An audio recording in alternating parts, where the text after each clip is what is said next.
Good afternoon and welcome everybody, welcome along to the Flogas virtual Christmas gig with the men's sheds. It's a bit of a festive shed this afternoon. I have Rudolph here to help me out and give us a bit of a guidance and some festive spirit. First order of business though is I want to introduce you to Craig, Faye and Adam Crosby from Flogas. Flogas, as you all know by now, or you should know by now, are our new energy partner, and it's very much around keeping the sheds not just a safe place to meet, but also a warm and cozy place. And I think that very much speaks to what Flogas are trying to do with this partnership with the men's sheds. They've been great partners so far to date, and a big part of the partnership is that, you know, obviously they offer the best prices in gas and electricity, but it goes beyond that because it's very much about, you know, the customer service that you receive from Flogas, whether you're a shedder or whether you're a member of a shed. And Adam and Craig are very much at the forefront of that, because you don't call a 1-800 number if you want to talk to Flogas. You call and you ask for Adam and Craig, and they themselves will be the ones looking after it. So good afternoon to you both. How are you, lads? Hi Frank, how you doing? Yeah, how's things? Very good. And just to get everybody in the festive spirit, we're going to kick off with some prizes and presents from under the tree. Just before that, we also have John Rooney with us, who's the Managing Director of Flogas. You're very welcome, John. Thanks for coming. Thank you. Hello, everyone. And John has a great announcement to make just after, in a while, we're going to talk about that. It's a competition that's open to all shedders. A little bit of a winter project to keep everybody warm and connected over the winter. It's a fantastic story. It's a fantastic project, and it's a fantastic prize.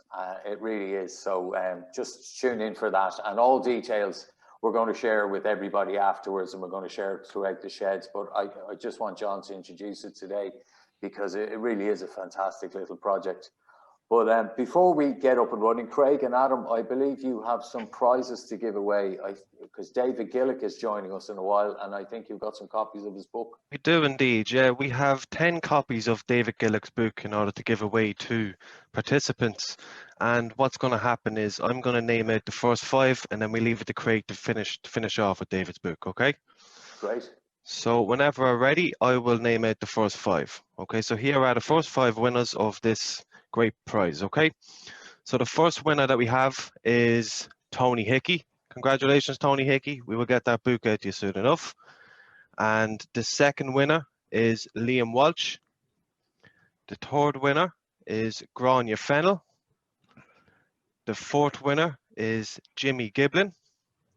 And the fifth winner will be Michael Riley, sorry. And congratulations to all them winners. And I'm just going to pass it over to Craig. Thank you. So just following on from Adam there, so I'm still on the David Gillick's books. We have Tony Haywood. We have Patrick Foley, Des Carroll, and Noel Curtin, and Liam Stapleton have also won that book as well. So we'll get those out to you as soon as we can. That's fantastic, and thank you very much. And we'll talk to David in a while about what the book involves. And some of you are also enjoying the hampers that Flogas sent out to the early entrants. Now, some of you, I've been told, might not have received them yet, but that's to do with Black Friday and logistics and all those problems, but they're definitely on their way. But everyone else, sit back, enjoy the show today, and enjoy the hampers. But now I want to talk to John Rooney, Managing Director of Flogas, and very much the man responsible for this partnership and in working closely with the men's sheds. Good afternoon, John. Hi, Frank. How are you? Very good. How are you? Here. Oh, grand, thanks. All things considered, I guess. John, you're going to talk to us about a competition. I think this is it's an exciting competition, and it's open obviously to all shedders, north and south. And we were trying to think of a theme about, you know, what could we get the shedders to work on. You know, I've been to a couple of sheds already with you, and I've seen the work that's been done and the talents on display. So what we were thinking of was, well, right, a bit about Flogas. We were founded in 1977 by 4 local lads, local entrepreneurs, with a bit of backing, venture capital from a company who had just established called DCC. So basically, the land where we are currently situated here just outside Knockback. Used to be a racing stables way back in the late 1800s, and it was actually on this site that a horse called Drogheda was born in 1892 on the 4th of January. He was sort of bred and owned initially by George Gradwell, who eventually sold it after a few years over to Mr. Adams over in the UK, and he was trained then by Mr. R.C. Dawson in Wycombe in England. But when he was 6 years old, they entered Drogheda into the Grand National, as you know, which is run every year in Aintree. And he entered as a 6-year-old, but the weather on the day, which he would believe was a blinding snowstorm on the day, and I think a lot of pundits reckoned that he wouldn't be up to the task, and his odds drifted out to 25-1 because of the weather. They thought he wouldn't have the staying power, but in actual fact, he went around the course and he won the national in a record time of 9 minutes 42 seconds, and that was a record at that time. I think a few horses have run a bit faster since in better conditions. So I suppose we just figured that, well, you know, here we are in Knockbrack, a famous horse called Drogheda. So we came up with an idea that, right, we're going to put it out there to all shedders to try, and we're calling it, can you reimagine Drogheda? So whether that be a sculpture or a painting or some form of art, woodwork, etc., can you reimagine Drogheda, the horse? And, you know, you can learn plenty about it. The Drogheda Independent, and if you Google Drogheda, the horse, racehorse, you'll find lots of information about it. We've got a fantastic prize on offer. We're offering the winning shed, and we're going to give you until the 25th of March, because it coincides with the anniversary of his famous win in Aintree. So that'll be the closing date for entries. And the first prize will be a €2,500 or a £2,000 voucher. So pounds up north, euro down south, for a hardware store of your choice. So, you know, you probably want to support a local one. So that's what's on offer. That'll get a lot of juices going now in many of the sheds out there. And there will be, as Frank said, there'll be more details supplied over the course of the next week or so. The details will be up on the Women's Sheds website, and also I think a newsletter is going to be sent out to all sheds as well. So that's the competition, and that's the background to it. I don't know if people really knew that much about it. I didn't before I joined Flogas here in 6.5 years ago. And actually, as you come up into our up in the stairwells, there's actually a picture of Drogheda, the horse, and an aerial shot from the farmland all those years ago. So that's where we came up with the idea, and hopefully that will give you sufficient motivation to get going, and I wish you all the best of luck in this competition. John, that's fantastic. It's a great story.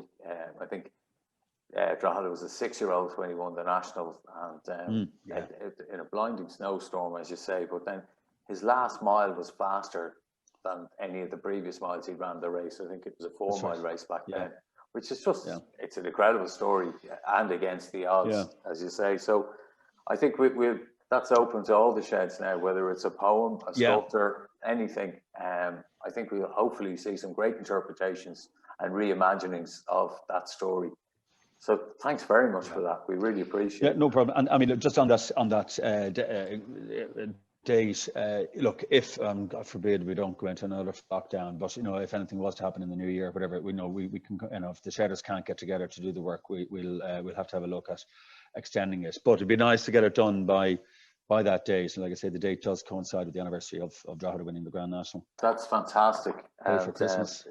Okay. No, we're really looking forward to that. And it's funny, we were sent a story during the week from one of the shedders, Sean Horkin. He's out in the west. I think it's Ballina. I'll check that. But he tells a great story of he was involved with the Irish Olympic boxing team in 1992. And they were training very near you guys there, and he knocked on the door of Flogas, and true to form, you came good for him and the team, and you provided some essential funding, which it was at the time, because it wasn't a well-funded team back then.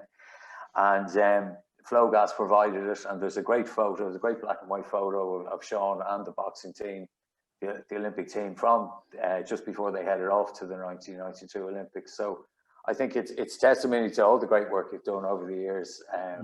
not just providing energy, but support. And of course, the team came back with 2 medals, Michael Carruth and Wayne McCulloch. So, you know, right. it worked. Look, win-win. Yeah, absolutely. So it's the look of Flogas. We'll go with that.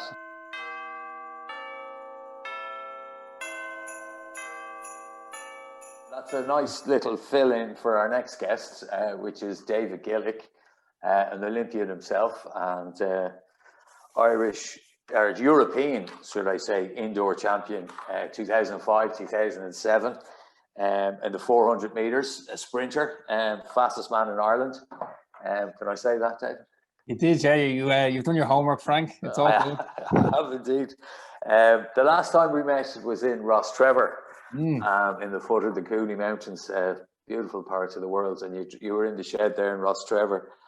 Have you been back? You were promising you were going to go up the mountains that day. Have you been back?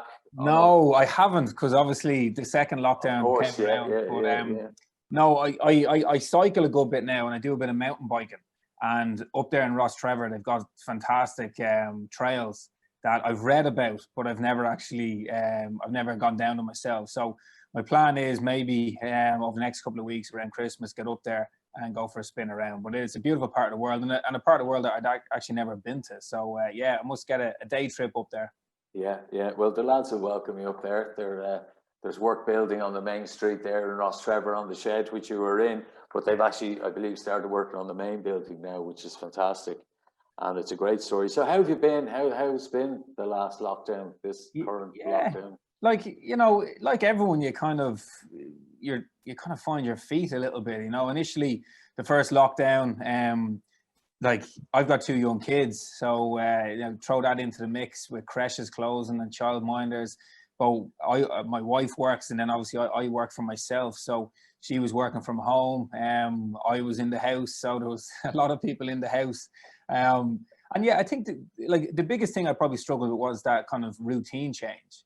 You know, we're all kind of set in our ways, and we like doing the things that we do, and it works for us. And then suddenly it all changed. So again, from a work perspective, you know, things like I do a lot of corporate work, so I'm out and about, I'm in places, I'm in offices. So obviously I couldn't do anything along those lines. So you do kind of think a little bit about the future and kind of worry a little bit, and probably an element of anxiety kind of came to the fore. But like, thankfully, I've got good relationships, and I do a lot of work with Flogas as well. So, you know, having those kind of ambassadorial roles going on gave me an opportunity to do work. So I did have something to kind of occupy my mind, and then slowly got into a bit of a routine, you know, looking after the kids, getting out in the morning time, getting up. We're very lucky where we live. We live in Ballantyre in Dublin. So we have Marley Park on our doorstep. We have the Dublin Mountains. So even within 2 kilometres of the house, there is green spaces. And I think, you know, whether you're young or old, you know, having a green space, somewhere where you can just go for a walk and get out of the house is really important. So we just built that into the day, and thankfully we've come out the other side of it now and went back into it, and now we're out the other side of it again. So very much looking forward to Christmas now. Yeah, no, that's, I think it'll be a big Christmas this year, if not for doing things, but just for relaxing, because I think it's hopefully going to afford us that time. And routines are important, aren't they, in this sort of lockdown situation, when you feel like you're hemmed in as such?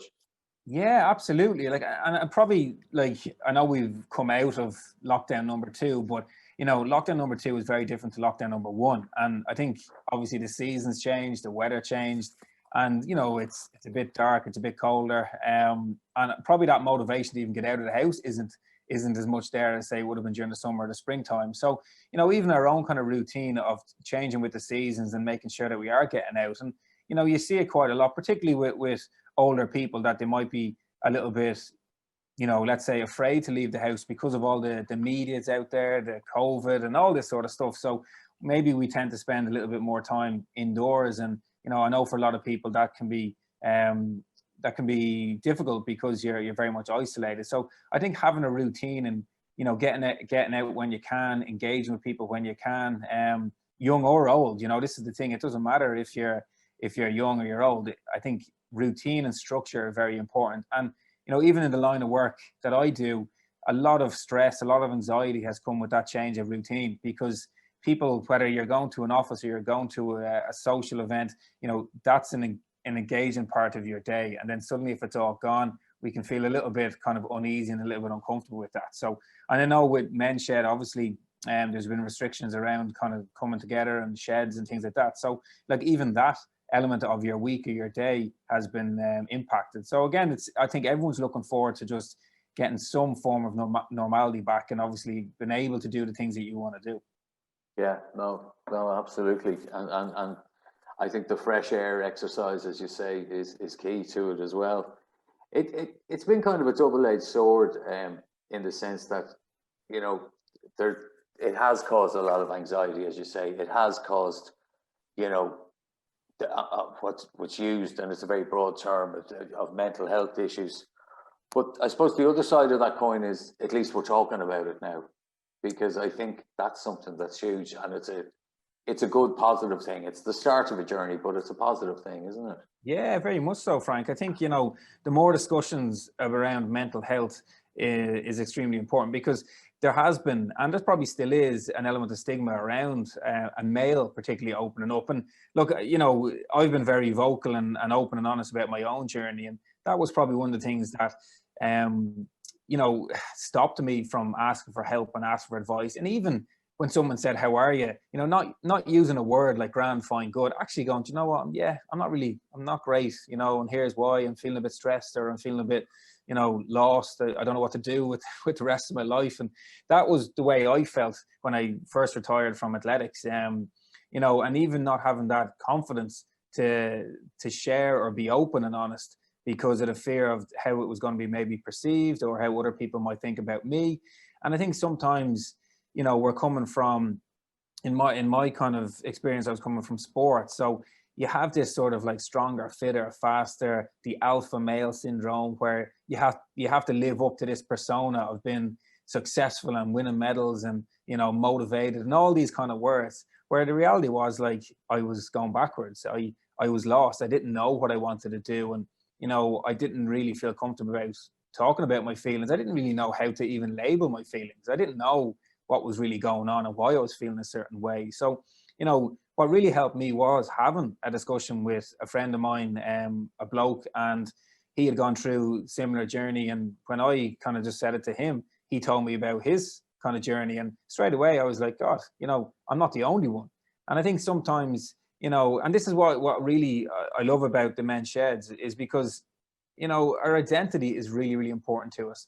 And when we've worked maybe 50, 60 years, and then suddenly we retire, we move on, or there's an element of change, sometimes we can lose our identity. And when that happens, we're not sure who we are. And the result can affect stress levels, it can affect our mental health. And, you know, that can just impact, you know, how we're going to communicate and how we're going to talk about ourselves, because we're not really sure, you know, what label we have now. And definitely in my experience, like, you know, being an athlete, when someone said, "What do you do?" it's very easy to go, "Oh, I'm an athlete." And then straight away it sparks a conversation. But when I retired and people were like, "What do you do now?" and didn't have an answer, that's when I struggled. And as a result, I didn't really want to be around people.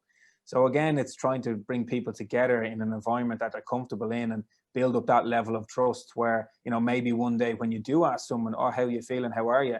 they'll actually turn around and be open and honest and go, "Do you know what? I'm really good," or, "No, I'm kind of having a tough day." And that can just spark a conversation and can really help people who are feeling a little bit like vulnerable. Yeah, no, it's very true, and it's an old adage that, you know, a problem shared is a problem halved. But I sometimes feel we lose track of those old adages, and they were there for a reason, and it's something that we get in the sheds. But I suppose you were a professional athlete, and it very much does define you. But later in life, then you discover cooking, and we've just given away 10 of your cookbooks and eating healthy. So we might talk about that. Yeah. What's your go-to comfort foods this time of year? Or Oh, now, you know, I am into my food, and I do try and lead a healthy lifestyle. But just to kind of go back a step as to how this all kind of happened. But you're right, like I did end up getting involved in cooking, and it actually happened when back in 2013 I was in Australia, and I was preparing for a race in Japan. Now in 2012 you had the London Olympics, and unfortunately I missed that through injury. So I relocated down to Australia because basically I wanted a bit of a life experience. I knew there wasn't that many years left in terms of running fast. So I decided to relocate down there. I got myself into really good shape. And then one of my last training sessions, I tore my Achilles tendon. So if anyone has torn an Achilles, you'll know it's pretty painful and it can take a long time to recover. So the long and short of it was, my season was over. It never really got started, but it was now done. And I was 30 at the time, and I remember kind of thinking, you know, chances are probably this is it now for me. So I retired, and literally I went home that night and I woke up the next morning and I had an email from a production company in Dublin asking me would I be interested in going on Celebrity MasterChef. Now, from living away from home, I moved out of my parents' house back in 2006. So that's when I started cooking my own food, shopping and buying my own food. I was training full time. So I got really interested in like food. Basically, how can I be the best athlete I can be? How can I look after myself? I was training 6 days a week, 11 months of the year. So it was really important that I looked after myself across every angle, and food was one of those. So I jumped at the opportunity. I said, yeah, I'm going to do this, And my wife, Charlotte, was with me. And I remember then kind of about an hour or two later, turning to her and go, hang on a second, I can't cook. What am I doing on going on national TV? I can't cook. I had watched all the shows and obviously traveled kind of from the UK to Australia, and I'd watched MasterChef and I loved the show. And then like the reality was like, oh my God, I'm going on national TV here. I'm going to make a holy show of myself. But the long and short of it was I came back, and during the summer of 2013, we filmed it. And I have to say, it was probably one of the hardest things I've ever done, because what people watch on TV, it was six-part show. So every Sunday evening, the show went out, but it took 3 weeks to film. And we had some seriously long days, like you're talking 7 to 9 p.m.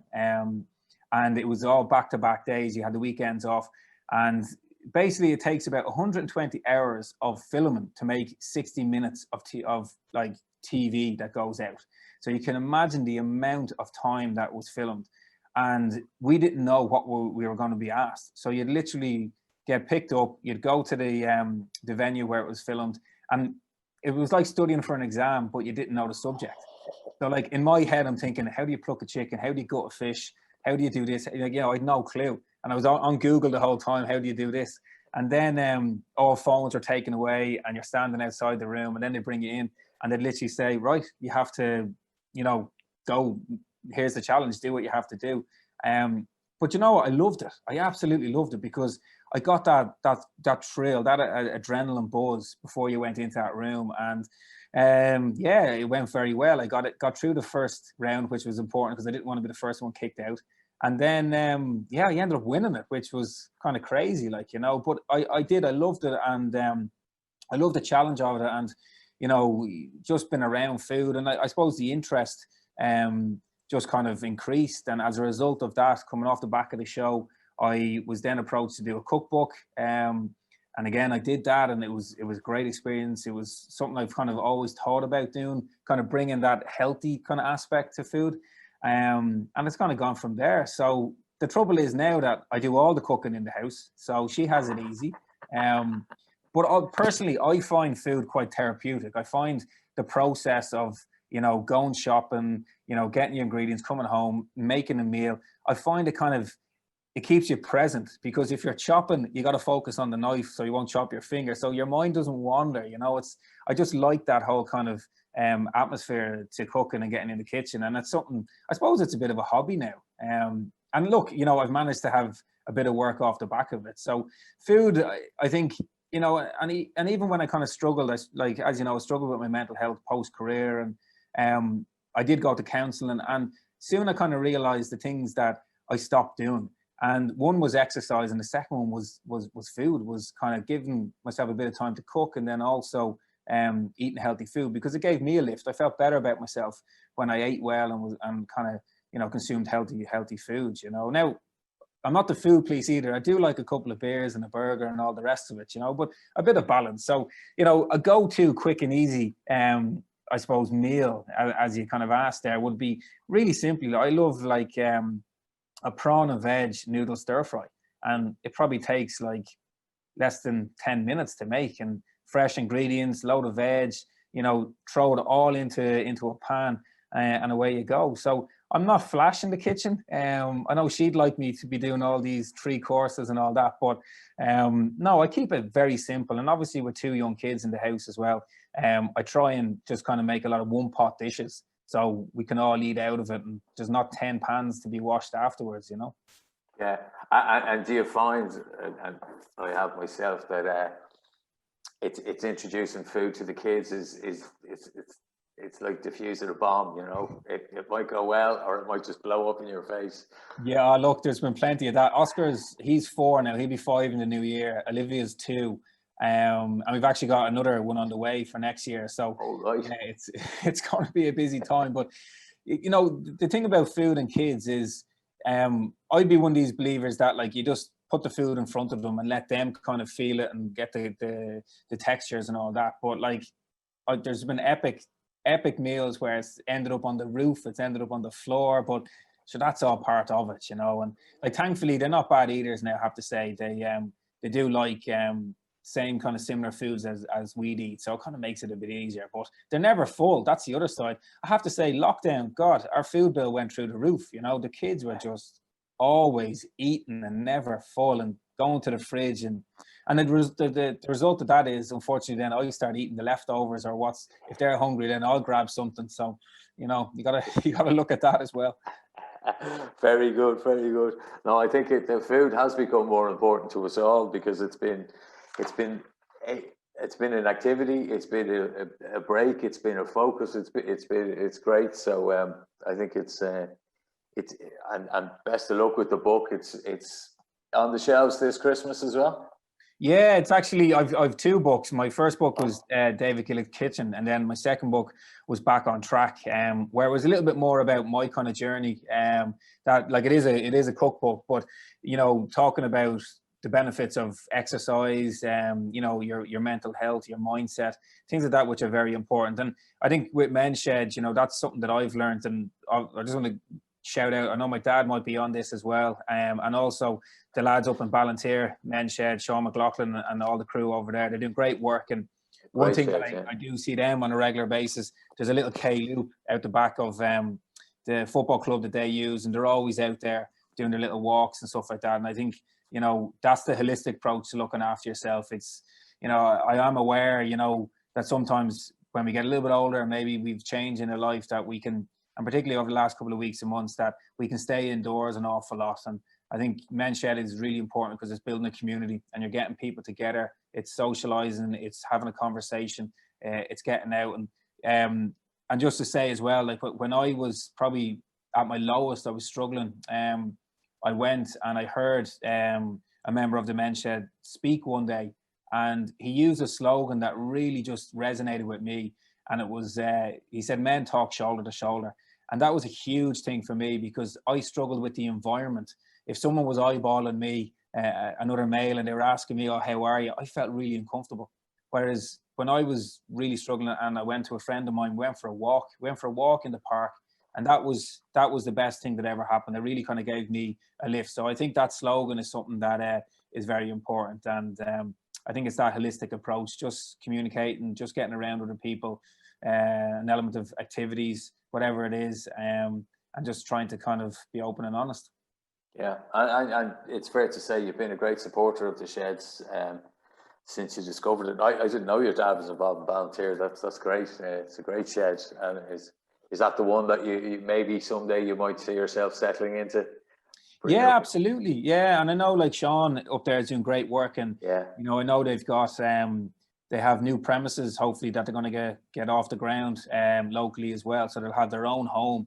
And even in the community as well, they've got a great name, and a lot more people are kind of aware of Men's Shed and willing to join. And I think that's really important. So, like, you know, we actually did through lockdown as well, through the Men's Shed, and we were using their kind of the football club that they used, that where we cooked twice a week for people in the community, all the vulnerable people. And over the course of it, we probably cooked about 1,200 meals. And yeah, through the community, through Men's Shed as well, we supported them, and you know, the community got together, and I think it was every Tuesday and Friday I'd cook it all, and and I had another fella, another David, helped cook it all, and then we deliver it out. So people would come and they'd take it from us and they deliver it. So we'd portion it up. And again, it's like, to be honest, it was brilliant. I have to say it was brilliant. And you know, helping people out is a fantastic way to even boost your own mental well-being. And that's it. That's so, to answer your question, yeah, definitely. I think I've reached a point now where if I can give back in any kind of way, shape or form, be it through exercise, coaching kids, anything like that, is I think it's a really good way to kind of give yourself a boost. That's wonderful. That's a very powerful story. That's great. Paul Halton has a question for you, and he's enjoying the chat. And he said, you know, now you have the kitchen bit nailed. He said, are you interested at all in the garden? Get out there and grow your own veg. And you have so many helpers as well. It's a great question. When I was training over in England, I was based over in Loughborough, and again got very much into food and, you know, farm to fork and trying to kind of reduce the process involvement in food. So I had a little cabbage patch. And then the summer came and I was racing, so I was always away. I could be away at least once a week around Europe racing. And I remember coming home and I put courgettes into the ground, and I came back, and you want to see these things. They were marrows, like massive, like probably half the size of me. So the whole cabbage patch was just like, it was so funny. Like, these things were just so big. So yeah, courgettes ruined my cabbage patch. They thrive on neglect, I'm told. Yeah, they do. Yeah. Listen, it's been wonderful, but I want to ask you before you go, what's the wishes for 2021? Obviously, with a new arrival on the way, the world won't be your own. You might get 5 minutes a day to yourself, so look forward to that. But what do you hope for 2021 for yourself, for those around you? Yeah, I think first and foremost is just health and well-being. Like, this year has been very difficult for a lot of people, including my own family. And also, you know, I think bringing another child into the world, I just hope everything's all okay and recovery is all good for my wife. And to be honest, like, it's exciting. I have a lot of things to look forward to. You know, obviously the family's getting bigger, but even on a personal note, I think the lockdown has been good to me. I think it's given me an opportunity to maybe reflect a little bit, take stock of the things that I've been doing over the last couple of years, and also build, you know. So I'm looking at, I have two kind of things. I want to grow my corporate kind of business, the things that I'm doing, and grow kind of that side. And then also I've always wanted to do more around kind of exercise and running. So I'm actually developing a running app at the moment, which is an interval training app, which will support people you know, who want to get out and get running, and it'll be kind of on the phone, and it'll tell you when to run, tell you when to stop, and you follow programs. So it's always something that I've wanted to do, and that's called Sprint Hit. So hopefully with that, and then, you know, the corporate side, remote well-being is the company that we've kind of set up. So look, it's I'm very lucky. I have to say, I'm very lucky. Like, working with great brands like Flogas as well. Like, they've given me so much opportunity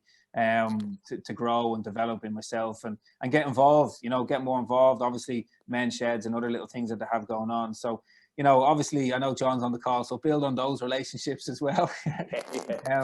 But no, look, I'm just looking forward to 2021. First and foremost, it's all about Christmas, and, you know, with the kids and things like that. I just want, I think, to be honest, by this stage, I just want to chill out a little bit. So I'm looking forward to that week over Christmas. Get out, be active, get on the bike, get up to Ross Trevor, do the trails, get up to my own trails in up the Dublin Mountains. So look, it's no, I suppose it's just health and happiness is what I really want next year. Great. And the app is available for all ages. You just... Very much so, yeah. Like, unfortunately, the whole kind of tech world can take a bit of time to get things all ironed out, but yeah, look, it's one of these things. The way the world is moving, you can download all these apps and put it on the phone, and for all ages, that was very important. It's not elite based. It's very much from kids to adults, regardless of your age. You just get out and get moving. And I think sometimes people they don't know what to do, and they like to follow something. Hence why a program 4 weeks all the way up to 8 weeks and 12 weeks. So it gives people the short, the medium, and the long term to just follow a bit of a plan and get out and get active. That sounds very powerful. we have to do more on that to spread that word all over the men's sheds. Listen, Jean Fahey has a question for you, and Coachland is going to unmute her now, so we're going to have a quick word with Jean. Yep. Hello. Are you there, Jean? Hello, yes. Ah, there you are. Okay. Hello, yeah, fine. Hi. Hi. Hi, Jean. I'll put hello. Hi. I'll put you back on to Jack. Okay. Okay. He's on my phone. Here he is. No, there you go. Sorry, I'm not Jean, I'm Jack, David. How are you, Jack? Hi, Dave. Dave, I was very interested in your talk that time, Oh, thank you. and you remind me of a poem, Don't Quit. Yeah, I don't know if you know it. I do know it. Would you believe I do know it? Well done, and that keeps me going, so it does. That's good to hear. That's great to hear, Jack. It's very important. It is, and it's very important to keep going. I'm with the men's shed in Ballyroan. You were up with us one last year. That's right. Yeah, that's right. I was telling you, my daughters are triathlons and Ironman, and they keep going too. Yeah. Oh, look, it's very important to exercise. I find that now. I'm 80 years of age. Yeah, So you're a young fella. I am a young fella. I'm going to make you laugh now. And I am a motorcyclist. I can throw my leg over something and get a decent ride. Good man, Jack. I hope there's no females on the other end. But anyway, it is important to keep going, David. No, it is. You're absolutely spot on. And, even that ability to tell jokes and laugh, that keeps you young. So, surround yourself with people like that you can have a laugh with. It's eternal youth. And I think, you mentioned we got to keep going. And that's where having your own little goals, your own little wins, be it whatever it is, whether it is throwing the leg over the bike or whatever way you want to term it. But it's very, very important that we all have something to look forward to. And Exactly, David. And also the gardening we have in Ballyroan, we have an allotment. Very good. And we grow a lot of vegetables, and I'm up there nearly every afternoon, except this evening. Any time we can get, I go up there. Very good. What are you growing at the moment? Oh, we're harvesting at the moment, and we're weeding. We're growing weeds, cleaning out everything, getting ready for next year. Good. Well, a good nettle soup now will keep you warm these days. We don't have nettles. We don't grow nettles. We're not that bad at the moment, but I agree with you, David. The nettle soup is lovely with curry. There you go. Yeah. Nice. And I like your idea of your cooking. Yeah. Well, again, it's important, So I enjoy it, and it's always like stick to what you enjoy, isn't it? Yes, yeah, it is. It's very important. If it gets too hot in the kitchen, get out, as I say. If you don't enjoy it, you get out. Yeah. Well, I appreciate that, and I hope you have a good Christmas and look after yourself. And likewise, and good luck with the new arrival. Thank you. Yeah, thank you. I'll need it. You will. Are you going to change your nappies? I can do a pretty quick nappy. Yeah. You got to have good eyesight. I know. Yeah, I'm telling you. Okay, Dave. Well, it's good to talk to you, and thank you for taking my time. No problem at all. Thank you for tuning in. Thanks a lot. And good luck now. Take care. Thanks, Jack. Thanks very much, and Jean. David, thanks again a million times over, and I look forward to seeing you in 2021. In the meantime, have a wonderful and peaceful Christmas, and good luck with everything. But as I say, we look forward to catching up with you in 2021. Absolutely. Look, it's a pleasure to be involved with both Men's Shed and Flogas. So thanks for having me on, and great numbers as well. And I wish everyone a Merry Christmas, and best wishes for the new year. Slán, thanks, mate. Cheers, guys. Thank you. Take care. Now I see Red Hurley standing by. Hello, Red. How are you? Oh yeah. You guys are good at this, I'll tell you. I'm not so used to it. Listen, you're the star of the show. You'll work your magic. Just before we do start, though, Red, I have Adam and Craig are going to come on because you've kindly donated some of your CDs. And there's not one for everyone in the audience, but we have 10 lucky winners who are listening today, and we're just going to call out their names. Just while Adam's looking into find the names of the winners there, just following on from what John Rooney was saying, you know, it can be confusing looking into the rates, but myself and Adam would love to have a chat of which and finding which tariff is the best for you, because there are more than one. It's not a generic one for all, so it can be quite confusing, and we're more than happy to look into it and, like I said, find out which is the best for you guys. Yeah, exactly. We're both here to help you. We're not just suppliers, we're going to be our partners. So we're looking to help you, and then we're always here at the end of the phone for you. So there's no harm in picking up the phone. You're not getting an automated response. You're actually speaking to real people who are here to help you. Right, so I'm just going to give you the first 5 winners of the Red Hurley CD. Okay? So the first winner that I have is Keith Kiley. The second winner is Enda Dooley. The third winner is Michael Cooney. The fourth winner is Michael White. And the fifth winner is Edward Coates. And I'm just going to pass it over to Craig now for the next 5 winners. And I do look forward to hearing from every member in the shed and every shed as a whole. And again, happy Christmas, everyone. Thanks, Adam. Thanks very much, Adam. Just to follow on from that, the other 5 winners, we have Bertie Cuff. Then we have Vincent Edwards. We have Patrick Holland. We have Eugene O'Hagan. And the last winner of the CDs is Tom Gorey. And just to follow on from what Adam said, you know, both residential and commercial, it's no problem. Just give us a call, and like that, even if it's just for a chat, you might not be looking at it right now. It might be something you want to touch base with us and look in the future. More than happy to have that conversation with you guys. Enjoy the show. Thanks very much, Craig. Thanks, Adam. That's I wonderful. mentioned that those albums that that you guys have won. We spent a long time putting them together. There's 3 CDs in each box, so each CD is about 20 songs, like nearly 60 songs on each set of compilation. So they're nicely recorded. This gentleman beside me here, his name is Eugene McCarthy, has been playing keyboards and piano with me for a long time, and he's a wonderful musician, and he's totally at home here in the studio, and this is his forte, but he's been very much a part of my putting together these CDs and albums. So I hope the guys like them, the winners, and I've no doubt they will, hopefully. I think, Red, it's fair to say anyone who likes music, not just in Ireland, but around the world, will appreciate them. They feature some classics, Sometimes, Kiss Me Goodbye. Mm-hmm. There's an album of spiritual songs. There's 20 songs on that album. Anything from The Holy City to Motherless Child to Silent Night, Holy Night, and all of those, a really nice collection of songs. And I'd be interested to know what your listeners or your viewers today think of them, down the road.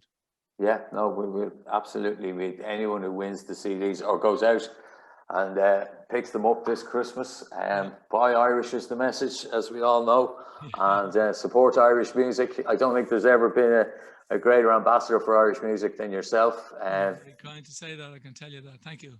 Yeah, we won't go into what year, how far it goes back, but it goes back all throughout the choicest times, the 70s, 80s, and 90s, and more so of Irish music. And you've been just providing the hits and singing and performing masterly, is fair to say.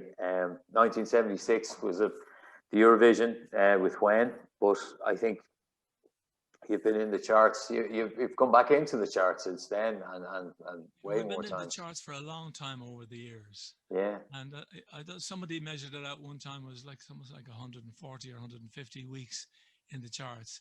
And when you're talking about that song, When, that was 1976. I'm sorry to say, but at the time when it became number 1, it pushed out a song called Broken Promises, which was number 1 for Red Hurley at the time. So we had 2 number 1s. Number 1 and number 2, back to back, and it was fantastic.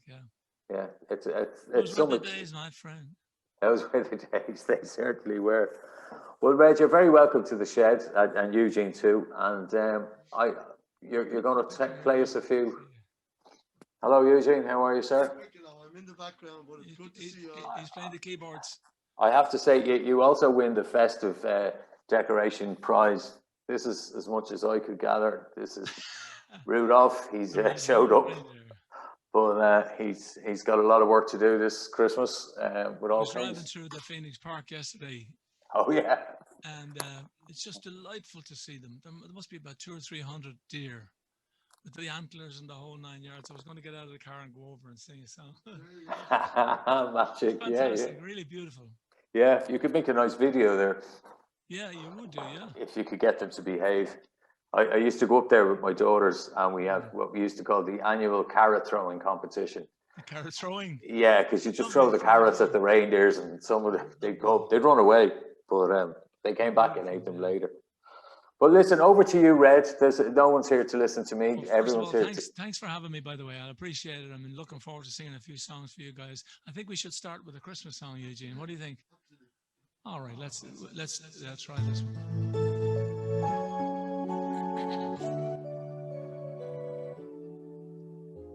Have yourself a merry little Christmas. Let your heart be light. From now on, our troubles will be out of sight.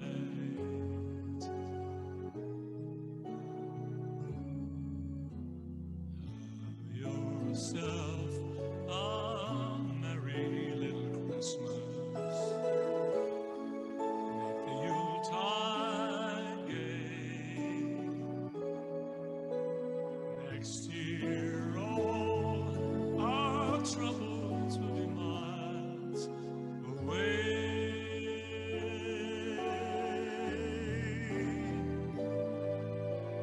Here we are, as in olden days, happy golden days of yore. Faithful friends who are dear to us will be near to us once more. Through the years, we all will be together, if the fates allow. And your tiny star upon the highest bough,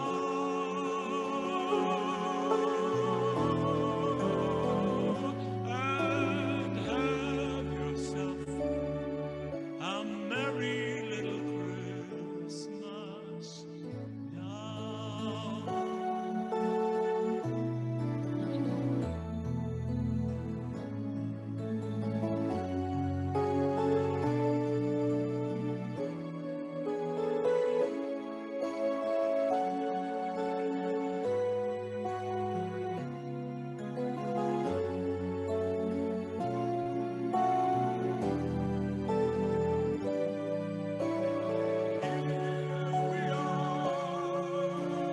As in olden days, happy golden days of yore.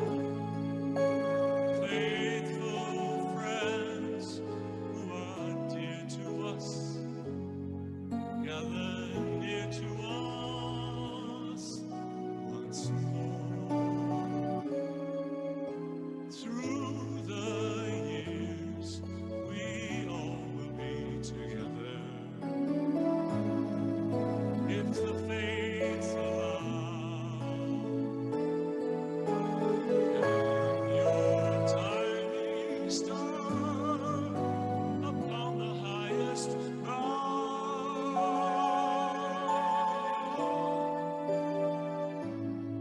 and have yourself a merry little Christmas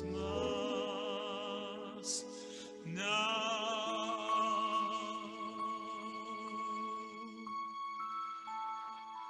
Jingle bells all the way.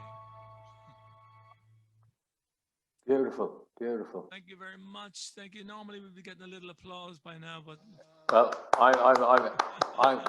they're out there applauding, Red. You just they're out can't there hear them. somewhere. Yeah, absolutely. Here's a song that I picked up in the US about 10, 12 years ago. And it kind of became a bit of a hit on its own without any promotion, any publicity, anything like that. And I want to dedicate it to all of my theatre listeners in Dublin. And I know they like this. I did this on the Miriam O'Callaghan show last year with Andy O'Callaghan, Eugene. You weren't available. And this song is called The Keeper of the Stars.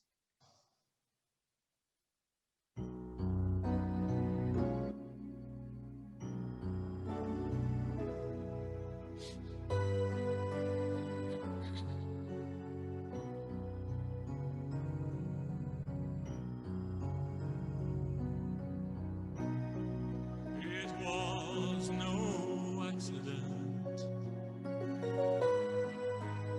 me finding you. Someone had a hand in it long before we ever knew. Now I just can't believe you're in my life. Heaven smiling down on us as I look at you tonight.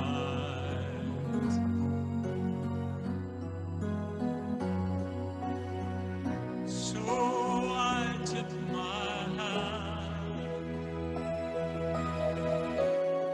to the keeper of the stars. He sure knew what he was doing when he joined these two hearts. Now I hold everything when I hold you in my arms. You're all I'll ever need, thanks to the keeper of the stars.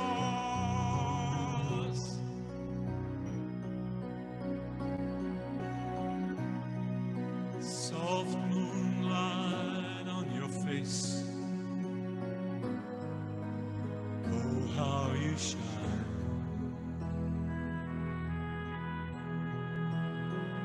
It takes my breath away when I look at you tonight. Oh, I know I don't deserve a treasure like you.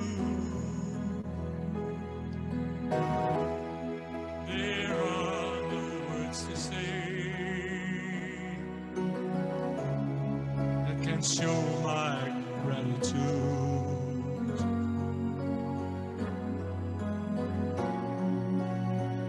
So I tip my hat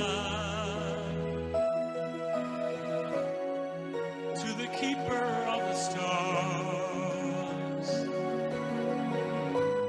He sure knew what he was doing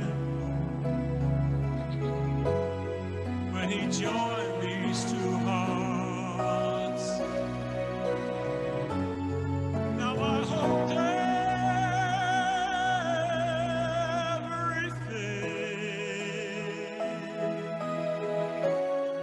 when I hold you in my arms. You're all I'll ever need, thanks to the keeper of the stars.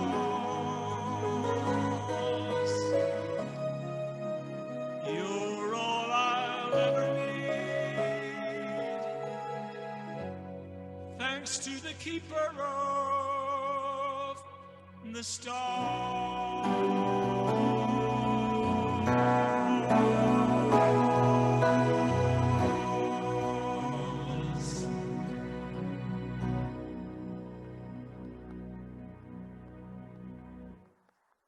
Now, just going back to 1976, it seems like yesterday, but it's actually nearly 40 years ago, when I had the honor of singing a song for Ireland in the Eurovision. I remember it well. It's called When, and anytime you like huge. Can I dedicate this to all of the? There's a little lady I know, and she's nearly 95. I would say 95 or 96. Her name is Peggy, and I know she's listening today because she's listening today. So for Peggy, here's When. Excuse me.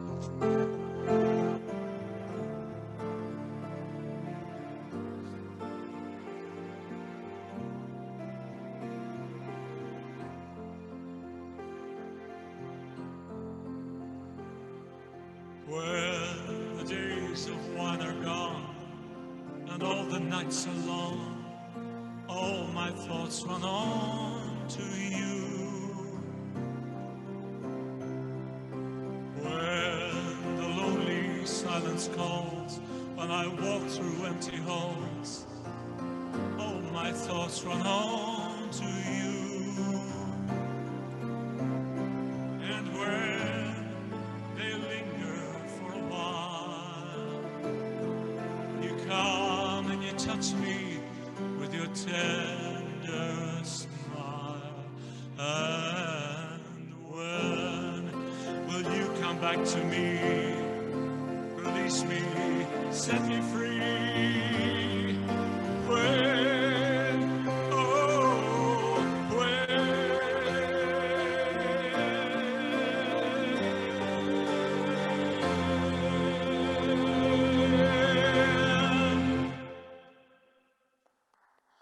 Just thinking about that lovely song. A fella called Brendan Graham wrote this, Eugene. Did you know that?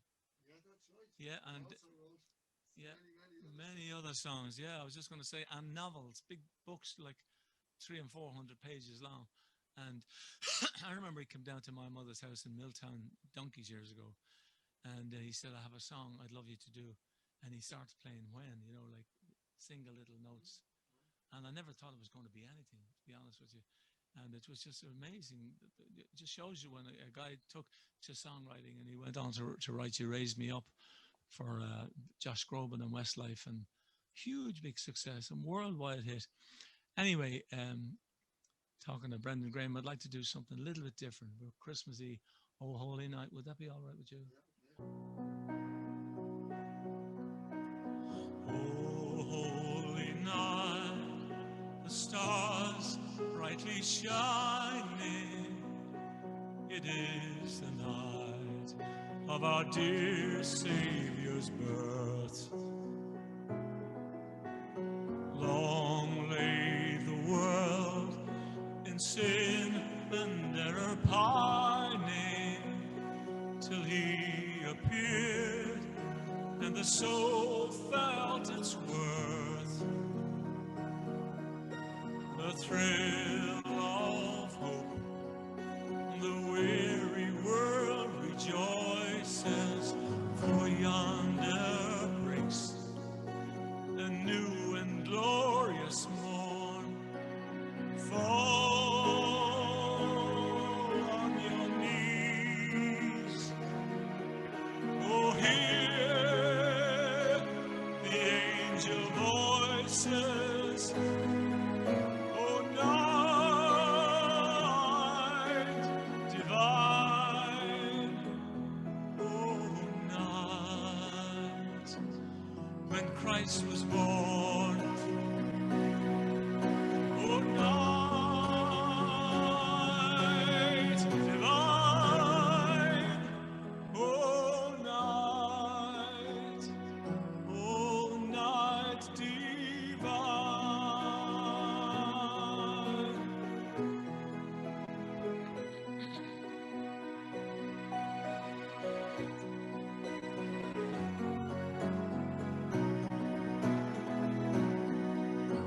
So led by a light of a star brightly shining, there came the wise men from the Orient land. The King of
us all.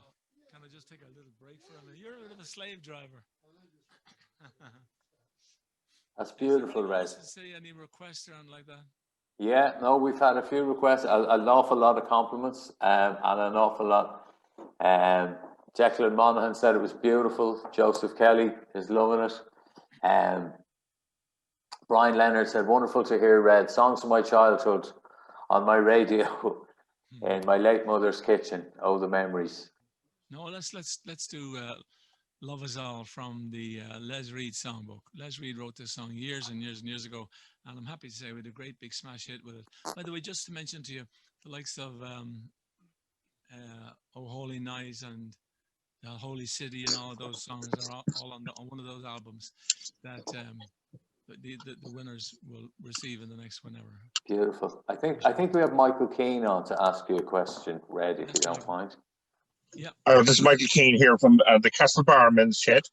And hello, Red, how are you? I enjoyed your music down through the years back in the, I'm one of these 50 kids, 1950s, born in the mid 50s. So I really enjoy your music this evening, and thank you very much for it. Lovely. Well, just another thing I want to say to Frank there.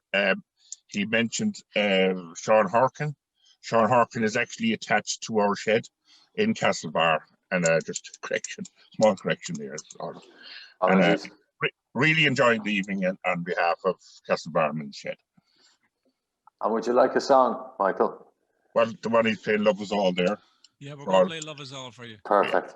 Perfect. And for all of our listeners. And I must say, this is kind of new to me. You know, I don't do too much. I have done one or two of them, but it's a little bit new to me. So if I'm in the wrong place, the wrong time, I hope you'll. Oh, you're perfect, Red. You're perfect. And a little applause for my great pal, Eugene. Absolutely. And just to let you know, Red, that there's hundreds of men shedders around the country tuning in and listening in and watching.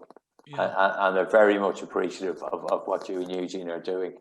And we want to thank you an awful lot. Well, I hope we get the chance to do it again for you. Absolutely. Live. All right. Love Us All. Les Reed's great big hit. It goes like this.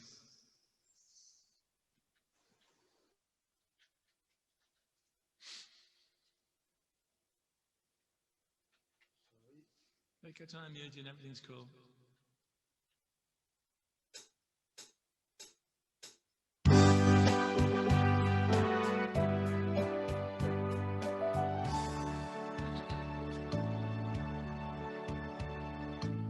Yesterday, I knew the games to play. I thought I knew the way life was meant to be. But now there's you. My foolish games are through.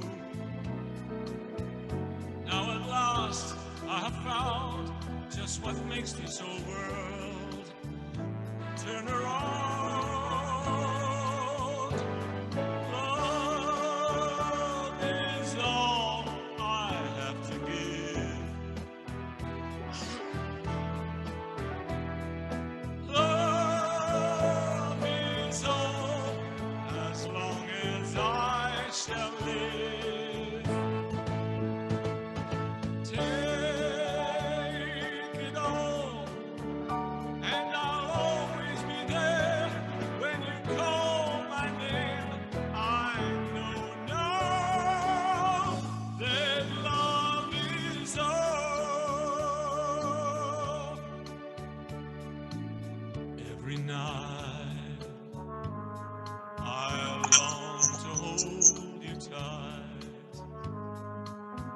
Until the morning light shines into your eyes. So love me now. We'll get along somehow. Won't you please take my hand, and together forever we'll spend.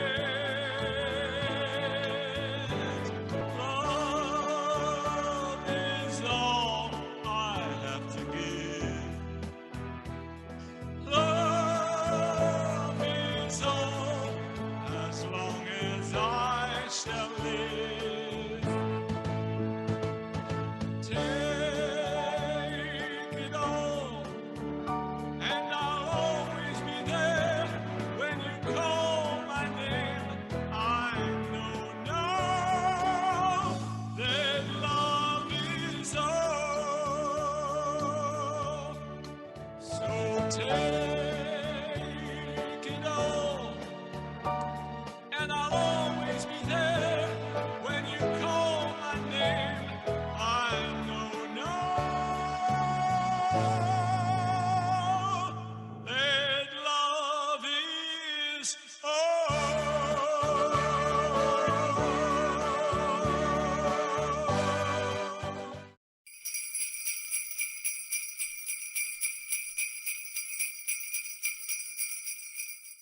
Listen, we have a question.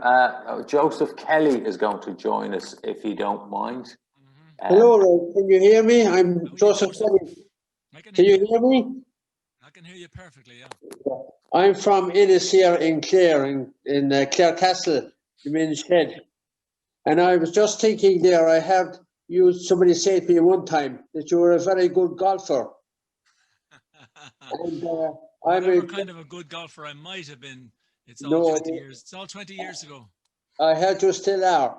And I was just wondering, I play golf, and I was just wondering, how do you keep your patience when you're playing golf if you're not playing well? Just get your clubs and walk in, have a pint. Very good, very good. I must take you up on that, Red. Absolutely. Anytime. I should have a lot of good friends in Ennis. Have you? Yeah, my sister and all the gang. They're nice people. And yeah, I'm originally from Kerry. I'm originally from Listowel. Oh, Listowel. The North Kerry. John B. Keane country. Right, so you get sick and tired. Anytime you mention Listowel, John B. has to come up. God rest his soul. Billy. He was a wonderful character. Oh, he's a great character, right? I used to play in Listowel. We did some of his plays. I was with Listowel players for a number of years, and we did a few of his plays in Listowel. Well, I could tell you a little quick story if we're not too long. Mount Brandon Tralee, circa mid-70s, and John B is at the bar with Red Hurley, and the two of us are having a few pints. And I said to him, "You're going up tomorrow to the Gaiety Theatre, aren't you?" His play was having its what do you call it? Size. Yeah, one of the big ones anyway. Yeah. And I said to him, "Are you going up to watch the opening night premiere?" He said, "For Jesus' sake, Red Hurley, why would I be going up there for?" I said, "It's your play. It's a big deal. They're sold out for the weekend." And no, he says, I leave them to it, he said.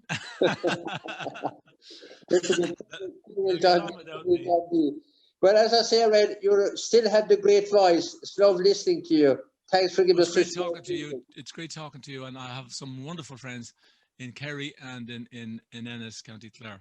Lovely. Congratulations. So for all of them, I'm going to do a little Christmas song. Is that all right? I think we should finish with this, Eugene. Okay.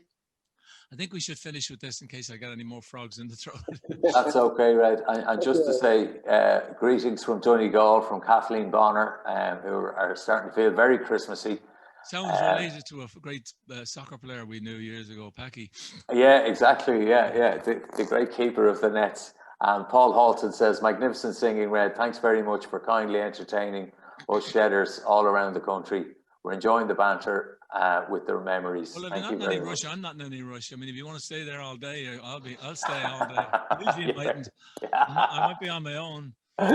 No, it's a great pleasure and an honor and a privilege for me to come here and sing for people who are listening. And I hope they start to build.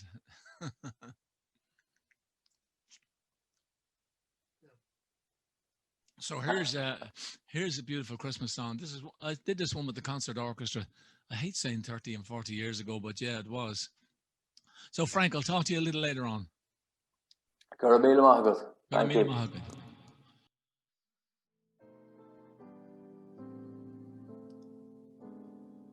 Chestnuts roasting on an open fire, Jack Frost nipping at your nose,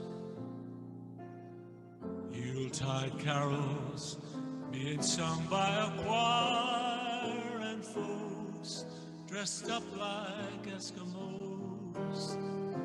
Everybody knows a turkey and some mistletoe helps to make a season bright. Tiny tots with their eyes all aglow will find it hard to sleep tonight. They know that Santa's on his way. He's loaded lots of toys and goodies on his sleigh. And every mother's child is gonna spy to see if reindeer really know how to fly. And so I'm offering kids from 1 to 92. Although it's been said many times, many ways, Merry Christmas to you.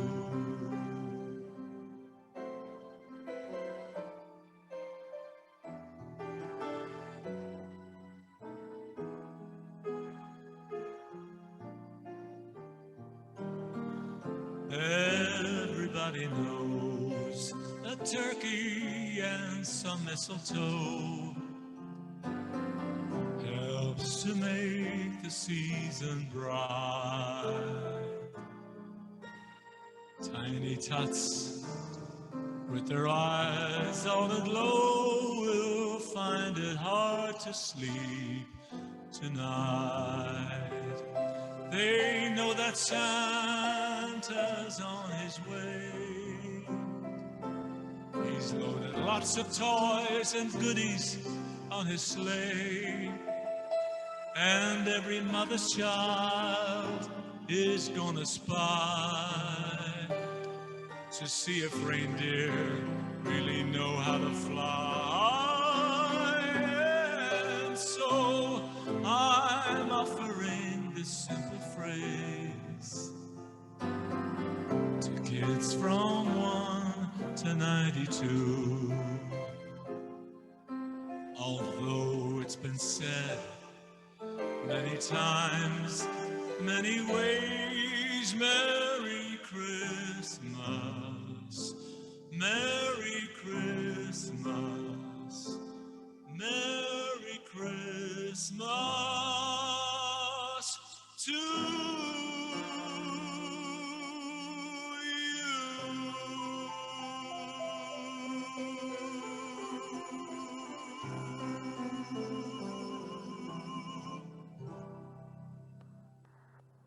Eugene. Bravo, bravo. Thank you, Fantastic. everybody. Thanks, Frank. Thanks, everybody, for listening. Red, just before you go, I wanted to remember, we got a message in from Declan Maguire. He's in Newcastle West, the home of the Olympic Ballroom. Oh, how are you, Declan? And he wants to remember, he said, do you remember Joe Downs? I do indeed remember Joe Downs, and I remember the Olympic Ballroom, a wonderful Sunday night gig. It was, and when you played there, it was always like 1,000, 1,500 people, and that was the norm. Yeah, great. Yeah. Declan's mum used to work in the mineral bar, and she Lovely. served you many a time, she said, and Yeah. she reckons, and she's right in saying you're one of the best singers, and you still are. Oh, thank you very much. A little bit froggy earlier on there. That's after clearing myself up there. That's allowed. That's what happens, you know. Absolutely. Do you want another one, or are you finished? We'd love another one, if you don't mind. One How for the about road, Bring as Home, the fella Eugene? said. To all of the people out there, I want to dedicate this song to you. Well, thank you, and Eugene. You can't hear? No, I said thank you, Eugene. Thank you, Red. Eugene. Indeed. Thank you. Thanks, Eugene. Well done. Thank you. Yeah, this is one of those great songs that comes around every now and again, a theatre song. It's called Bring Him Home from Les Miserables. Here we go.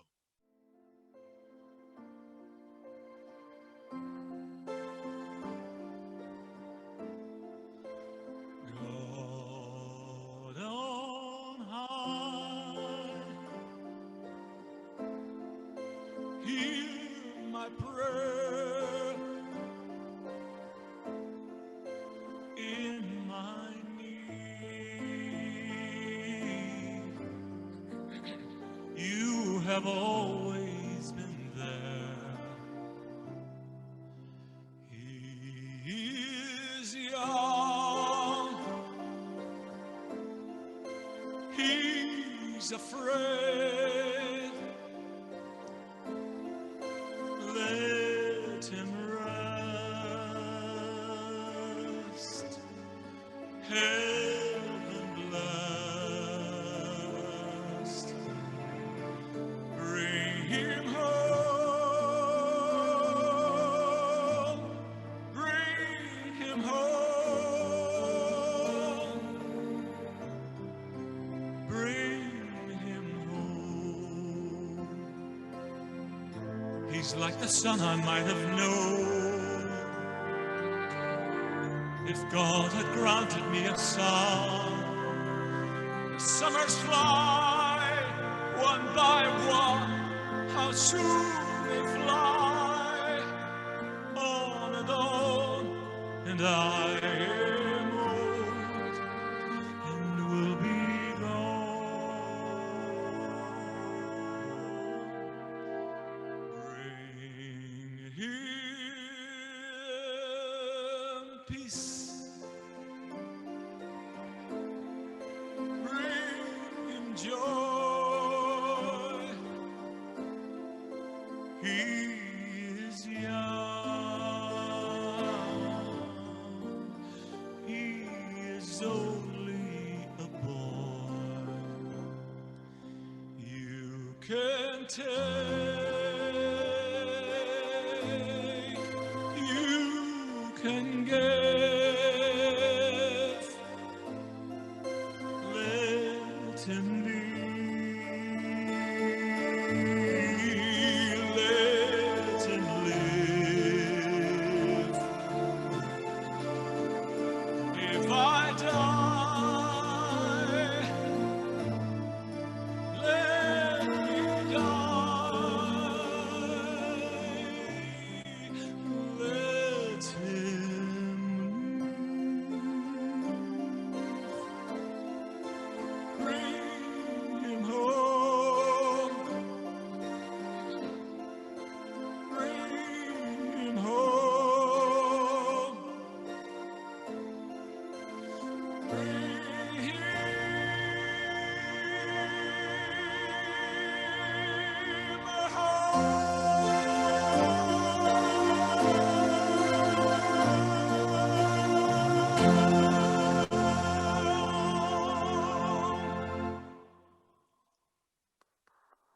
And that's about it. That's Thank you very much, magnificent. everybody, for listening and watching, and we appreciate it. Thank you, sir. Thank you, Frank. Merry Thank you to all of Christmas. your gang. Merry Christmas. Thank you.